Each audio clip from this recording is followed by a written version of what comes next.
Dear students, welcome to my channel English Grammar Master Gautama sir. Good morning to all of you. आज class 12th में poem है हमारे the novel nature, उसके बारे में discuss करेंगे। उसके जो की पॉइंट्स है, जो पोएटिक डिवाइसेस है और क्या क्या उसने इस पोइम में हमसे कहने की कोशिश की है। हिंदी रूपांतर हम इसका समझेंगे। ठीक है, इसकी केवल हिंदी लिख देने से कोई काम नहीं चलता। आप पोइम को उसके डीपर मीनिंग के भाव में, सेंस में समझिए। आप डीपर मीनिंग के सेंस में समझना है। पोइम लिख दिया, आप उसका भाव नहीं समझ रहे, क्या कहने की कोशिश, क्या थीम है उसमें, क्या मैसेज है उसमें, क्या सेंट्रल आइडिया है, क्या उसका डीपर मीनिंग है, क्या उसका क्रिटिकल एनालिसिस है, वो सब चीजें हमें समझना पड़ेगा। पोइम को सिर्फ स्ट्रेंजा दिया है, उसकी हिंदी बता दिया, आपको क्वेश्चन आंसर बता देते, ठीक है, उससे आपको क्वेश्चन के आंसर देने में हेल्प मिले, वो हम समझेंगे। लेकिन पहले इस पोइम में किन किन पोएटिक डिवाइसेस का यूज किया गया है या इसमें क्या उसका थीम है पोइम का, वो समझने की कोशिश करें। The novel nature, this poem composed by Ben Jonson, the famous poem Ben Jonson in 17th century। सबसे पहले हम ये बात देखें तो इसका जो एक टाइटल है, इसका जो नेम है पोएम का, द नॉवल नेचर। अब आपने इसका नाम पढ़ लिया, रीड कर लिया, ठीक है, लेकिन इसने नाम लिखा द नॉवल नेचर। अब अगर इस नेचर वर्ड को मैं लेता हूं तो ये दो सेंस में जाता है। एक तो होती है प्रकृति, एक होता है स्वभाव, दो सेंस में जाता है। तो ये वर्ड जो लिया द्व्यर्थी शब्द है, द्व्यर्थी शब्द है, तो इस वर्ड को हम श्लेष अलंकार पन के अकॉर्डिंग मान सकते हैं, जहां द्विअर्थी सेंस, दो भाव आते हैं। जैसे आपने सुना कनक कनक पे 100 गुना और मादकता अधिका है, एक खाए गोरा है जन तो एक पाए गोरा है। कनक कनक, ठीक है, रिपीटिशन हुआ है। फिर इसमें अनुप्रास से एलिट्रेशन अलंकार है। यहां पर हम जो बात कर रहे हैं वो नेचर शब्द की बात है। ये आपको किसी ने नहीं बताया होगा, ना बताएंगे कोई, क्योंकि इस पर वो गंभीरता से विचार नहीं किया। नेचर वर्ड द्विअर्थी है और इसमें भी, इस पोएम में भी द्विअर्थी भाव है, भाव द्विअर्थी है। मैं ये नहीं कह रहा श्लेष अलंकार है, सब द्विअर्थी भाव है पोएम में और दो ही सिंबल है पोएम में। जो मैं बात कर रहा हूं उसमें वो क्या है, एक तो भाव जो है उसका वो द्विअर्थी है और सिंबल जो है इसमें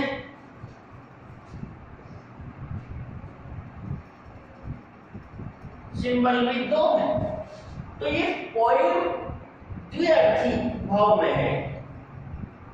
इसके जो प्रतीक है, सिंबल जो लिए हैं पोएम में, वो भी दो लिए हैं। इस नेचर वर्ड से दो भाव प्रदर्शित, दो अर्थ प्रदर्शित होते हैं। बड़ी गहराई से विचार करिए मेरी बात पर। पोएम को पढ़ लेना, उसको समझ लेना, हिंदी कर लेना, वो तो पासबुक में लिख दिया। जब पासबुक से ही समझना है तो फिर क्या मतलब है पोएम को पढ़ने का? अर्थ लिखा हुआ है, अर्थ समझ लेना, क्वेश्चन लिखना, क्वेश्चन पढ़ लेना। नोबल नेचर, यहां कहते उत्तम स्वभाव और उत्तम प्रकृति। इस पोएम में जिक्र प्रकृति का है और कंपैरिजन मानव का। कंपैरिजन किससे किया है? मानव से। मानव का स्वभाव बताया है, प्रकृति से मानव का स्वभाव बताया है। तो सिंपल टेस्ट में दो लिए हैं, द्व्यर्थी है ये पॉइंट, दो अर्थ दे। एक अर्थ प्रकृति की सुंदरता है, प्रकृति के गुणों का वर्णन करती है, और प्रकृति के गुणों से मानव शब्द का जिक्र एक बार हुआ इस पूरी पोइम में, जबकि ये पूरी पोइम मानव आधारित है। पूरी पोइम का मैसेज मानव के लिए, इस पोइम की थीम मानव को देखकर लिखी गई है। तो फिर इस पोइम को केवल हम अर्थ समझ रहे हैं हिंदी, उससे कुछ नहीं होने वाला। तो जो मैं बता रहा हूं उसको ध्यान से समझें। Nature word, figure of speech जिसे अलंकार कहते हैं, वो पन श्लेष अलंकार के अकॉर्डिंग माना है। मैंने माना है, और कोई मान रहा है नहीं मान रहा है वो उसकी मर्जी है। लेकिन अगर गहराई से मैं इस पॉइंट का विश्लेषण करता, मैंने पहले जैसे और मैं गहराई से विश्लेषण करके आपको सब बताया था, हर एक स्टेंजा को अलग अलग बताया था। मेरे वीडियोस आप देखना सारे, एक एक स्टेंजा को बहुत अच्छे ढंग से समझाया है। ऐसा नहीं केवल ये तीसरी करने की पूरी पॉइंट को गा दिया और उसका अर्थ बता दिया। आप वीडियोस देखिएगा मेरे। यहां पर जो बात की है मैंने, नेचर को पन से रिलेट किया मैंने, द्व्यर्थी भाव है। सिंबल भी दो सिंबल लिए हैं, सिंबल भी दो लिए हैं। कौन सा लिया है?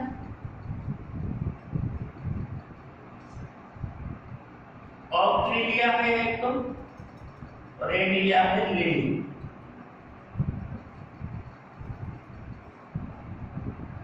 एक लिया है लिली और एक ऑक्ट्री। ठीक, अब मैसेज और इस पोएम का जो बेस है वो क्या है? एक इसमें एलिट्रेशन, जिस इसके ही भाग होते हैं, अजोनेंस भी इसका ही भाग आता है। अजोनेंस होता है स्वर साम्य अलंकार, और एलिट्रेशन का भी इसमें यूज है। देखो, मैं, मेक, एलिट्रेशन, अनुप्रास अलंकार। तो इसमें अलंकार भी है, इसमें राइम स्कीम है। डी देखिए, यहां पर है ट्री और यहां पर है बी, सेम साउंड प्रोड्यूस किया। और राइम स्कीम क्या होता है? राइम स्कीम में शब्दों की मीनिंग इंपॉर्टेंट नहीं होती, उन शब्दों की लय, उनका ताल वो इंपॉर्टेंट होता है। उसके लिए स्पेलिंग भी गलत कर देता है कई बार। एक पोइम थी जिसमें लिखा था सा Belinda, a pirate at the Winda. Belinda और विंडा, WINDAW, विंडा होता है या विंडो होता है? विंडो होता है। लेकिन उसको राइम स्कीम मिलानी थी, तो उसकी स्पेलिंग क्या है वो मायने नहीं रखती। तो राइम स्कीम का मतलब है सुलय ताल उसमें आती है। तो इसमें दो सिंबल लिए, ऑक्ट्री और लिली। अब ये क्यों लिए? अरे आम का वृक्ष ले लेते यार, उसके नीचे खड़े होते, आम गिरते तो खाते तो सही। गुलाब का फूल ले लेता, लिली का ही क्यों लिया भाई? ताकि गुलाब के फूल से बहुत देर तक तो खुशबू आती रहता हूं, लंबे समय तक। तो यहां पर मैसेज क्या देने की कोशिश की?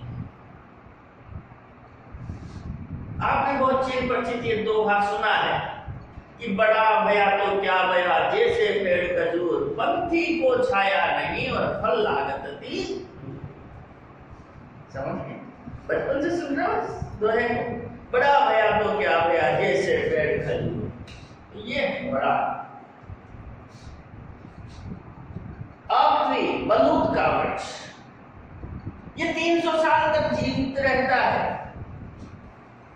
और लिली, तो ये सिंबल लिया long life, long life.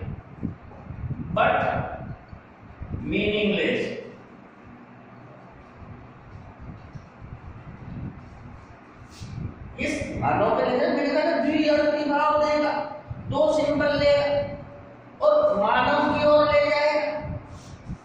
ऑक्ट्री long life का सिंबल है। अब लॉन्ग लाइफ पेड़ की किसने बता दी भाई? तो हम कहते हैं ये पेड़ 300 साल तक जीवित रहता है, तो रहने दे भाई, तुम्हारे पेट में क्यों दर्द हो रहा है? जीवित रहता है। अरे ये इसका जीवन लॉन्ग लाइफ का सूचक है। और लॉन्ग लाइफ किसकी? मानव की। मैंने कहा था इसमें ये पॉइंट पूरी मानव पे जाएगी। है प्रकृति का चित्रण। मैंने एक बार आया है शब्द, फिर मैं नहीं आया, लेकिन ये पूरी कोई जाता नहीं है। मानव, नेचर, प्रकृति और स्वभाव, दो बातें बताइए सर। लिटरेरी टर्म, पन, फिगर ऑफ स्पीच, पन के अकॉर्डिंग चल। Long life but meaningless life, long but meaningless life. Lily, short life but meaningful. Short life but meaningful, ये लॉन्ग लाइफ। वही बात, बड़ा भया तो क्या भया, जैसे पेड़ खजूर, पंक्ति को छाया नहीं, फल लागे। तो इसमें जो बात मैंने कही, एलिट्रेशन का यूज है, पन के अकॉर्डिंग चल रही है। कोई नेचर बेस्ड है, प्रकृति बेस्ड, लेकिन नेचर बता रही है किसका?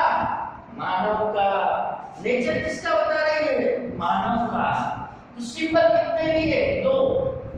अर्थ भी दो दे रहे हैं, प्रकृति से रिलेटेड और मानव से रिलेटेड, डीपर मीनिंग गया। लॉन्ग लाइफ का सिंबल कौन लिया? Of tree. क्यों लिया? कि एक ऑफ ट्री जो है कोई फल नहीं देता, मीनिंगलेस लाइफ जीता है।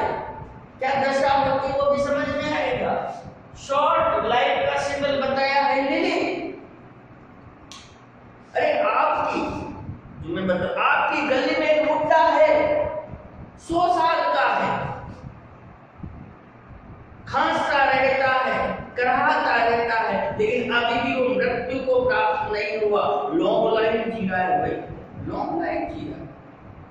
पर सीमा पर एक 30 साल का हमारा सैनिक, नौजवान सैनिक देश की खातिर शहीद हो जाता है।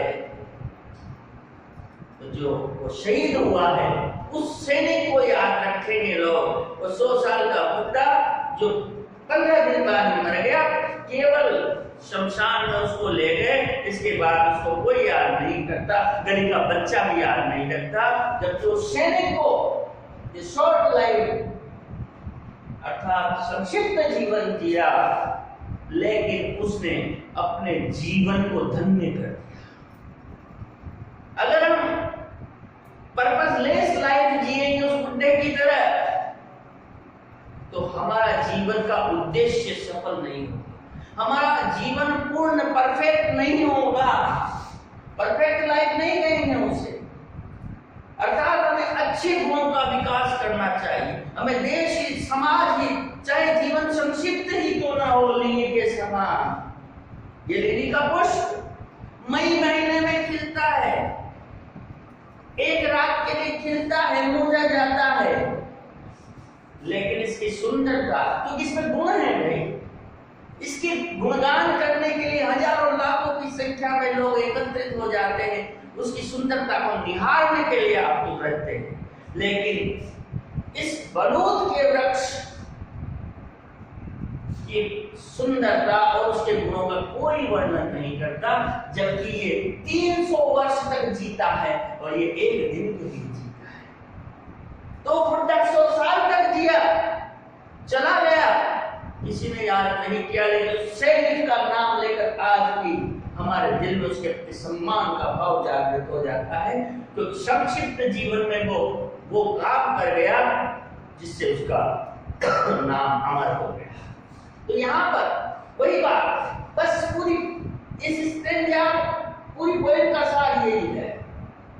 यहाँ पर कहा गया है, it is not growing like a tree, it is not growing like a tree. उस पेड़ की तरह बढ़ते रहना, लंबी उम्र को जीना। इन bulk doth man make better be, bulk doth man make better be, या man शब्द का इस्तेमाल नहीं किया। सिर्फ लंबा जीवन जी लेना वृक्ष के समान। इसे कहा था बड़ा हो गया तो क्या हो गया।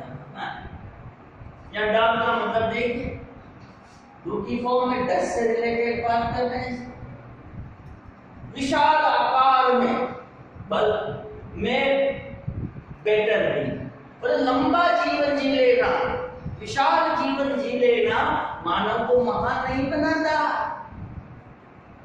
अर्थात उस बुड्ढे के समान महान नहीं बनाता।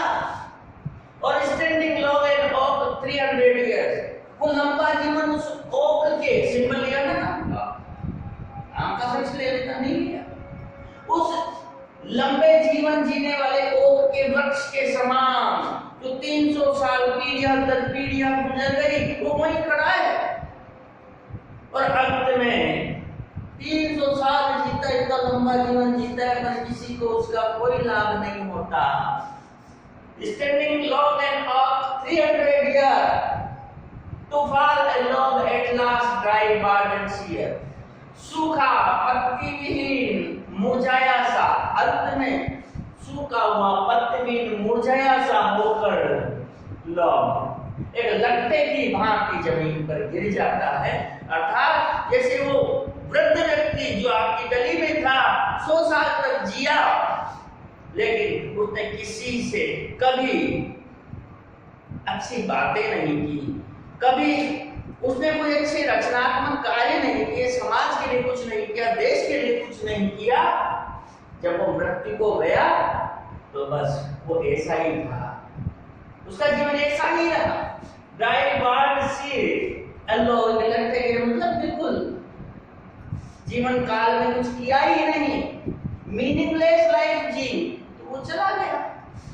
ये भी पेड़ गिर गया, किसी ने ध्यान नहीं दिया, चला गया, वो तो तीसरी हो गई। तो ऐसा जीवन कोई मायने नहीं।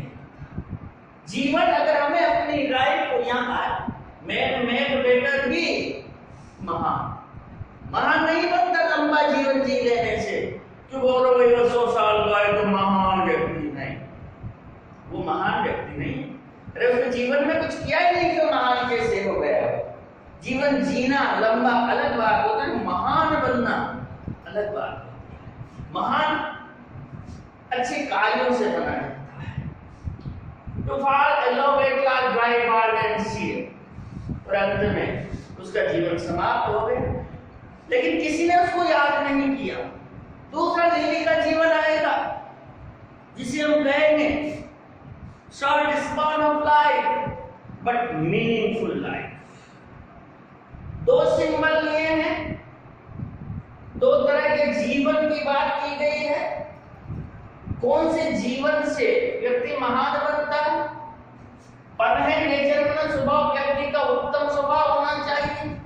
प्रकृति की उत्तमता का भी वर्णन किया गया। मैन करके यहाँ पर एलिट्रेशन का यूज किया गया, राइम स्कीम का यूज है, ये इस पोएम में बताया गया है। समझिए, it's not growing like a tree in bulk of man, make a better be, or standing low enough 300 years to fall along at last dry barred and sere। अर्थात वही तो आखिरी वेदना है, बड़ा भया तो क्या भया, जैसे पेड़ खजूर पंक्ति को छाया नहीं, फल लागत दूर।